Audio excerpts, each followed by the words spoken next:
Tapi mungkin yang harus dicatat di sini bahwa yang namanya Piala Dunia, semua lawan kita pasti berat. Halo Sobat Sepak Bola, kita jumpa lagi di channel Bungkus Bola.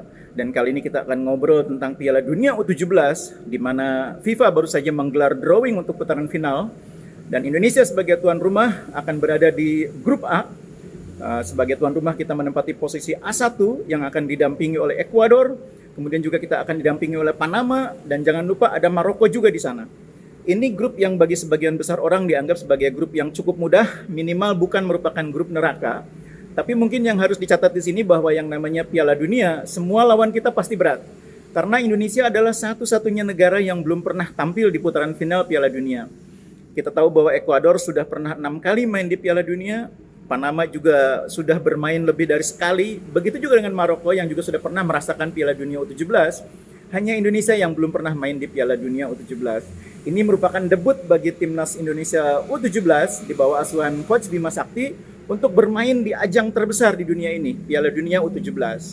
Lalu seberapa besar peluang kita untuk lolos dari fase grup di putaran final nanti?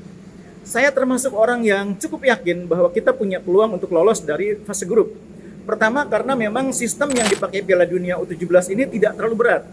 Tidak hanya tim juara grup yang akan lolos dari masing-masing grup, tapi juga runner up-nya. Jadi ada juara grup, ada runner up, ditambah 4 tim yang menempati posisi 3 terbaik. Posisi 3 terbaik ada 4 tim, dan itu membuat peluang kita untuk lolos cukup besar. Istilahnya, kalau ada 3 pertandingan yang harus kita jalani, minimal menang sekali aja peluang lolos cukup besar. Dan secara permainan, rasanya kita mampu mengalahkan Panama. Ya, walaupun Panama ini tim yang berasal dari Amerika Tengah Utara, tapi kultur sepak bolanya tentu tidak seperti Meksiko ya. Bahkan dengan Amerika pun saya pikir masih lebih kuat Amerika gitu ya. Karena itu peluang kita untuk mendapatkan kemenangan didapat dari Panama. Nah, lalu bagaimana dengan pertandingan lain melawan Maroko? Nah, kita belum pernah timnas U17 ini berhadapan dengan tim yang karakternya seperti Maroko. Karena itu kesempatan TC di Jerman nanti harus dimanfaatkan oleh jajaran pelatih untuk menggelar uji coba dengan lawan-lawan yang karakter bermainnya mirip Maroko. Maroko ini akan menjadi kunci karena akan menjadi pertandingan terakhir kita di fase grup. Tapi sebelum lawan Maroko, sebelum kita bertemu Panama, jangan lupa pertandingan terberat adalah kita berhadapan dengan Ekuador di pertandingan pertama. Ekuador ini adalah tim yang masuk di pot 2, artinya kemampuannya sejajar dengan Jerman, dengan Inggris, dan menurut saya kita cukup beruntung mendapatkan Ekuador, bukannya Jerman, bukannya Inggris, dan itu akan membuat kita punya kesempatan minimal menghadapi Ekuador, kita tidak boleh kalah. Jadi ini pertandingan pertama, tentu bukan pertandingan yang mudah. Dan penting sekali bagi kita di laga pertama nanti yang akan menjadi pembuka Piala Dunia U17, timnas tidak boleh kalah lawan Ekuador. Minimal mendapatkan hasil imbang supaya kepercayaan diri tim meningkat sehingga di laga kedua bisa mengalahkan Panama dan di laga terakhir nanti mudah-mudahan bisa mengalahkan atau minimal imbang lagi dengan Maroko. Hitung-hitungannya kalau kita mendapatkan minimal 3 poin dari Panama, 1 poin dari Ekuador, 1 poin dari Maroko, kita punya 5 poin.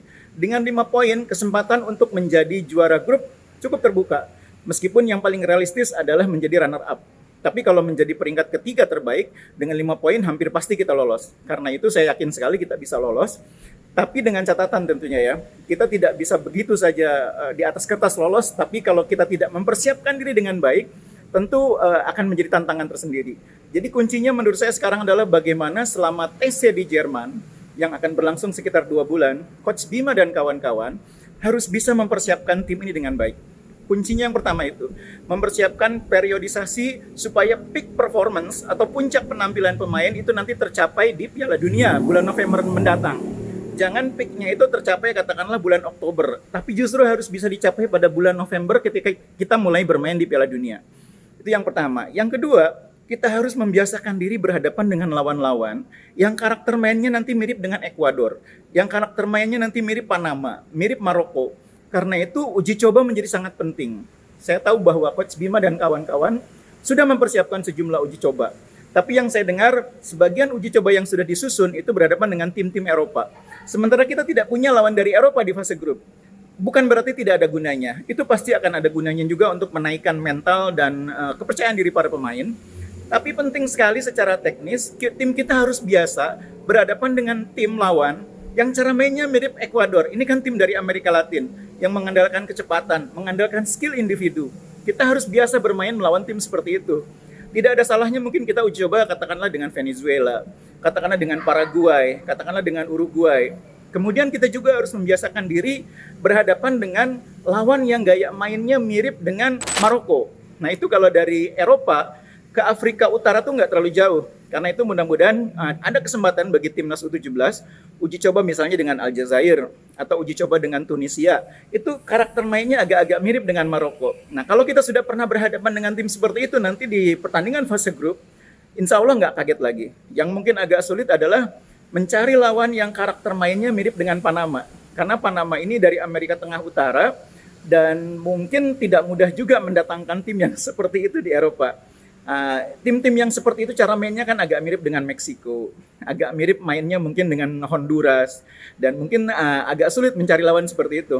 Tapi secara teknis, Panama bukanlah tim yang terlalu sulit. Kompetisi di sana pun tidak terlalu bagus, apalagi kompetisi usia mudanya dengan kita juga tidak lebih baik.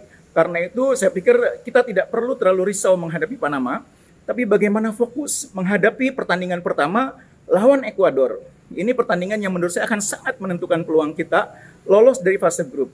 Kita tidak boleh kalah dari Ekuador di laga pertama, dan kalau kita bisa menang itu akan luar biasa. Tapi target saya adalah lawan Ekuador kita tidak boleh kalah. 1 poin dari Ekuador, kemudian 3 poin dari Panama, 1 poin lagi dari Maroko, insya Allah akan membuat kita lolos dari fase grup dan bisa melaju ke fase gugur. Nah sesudah di fase gugur nanti kita akan lihat siapa lawannya.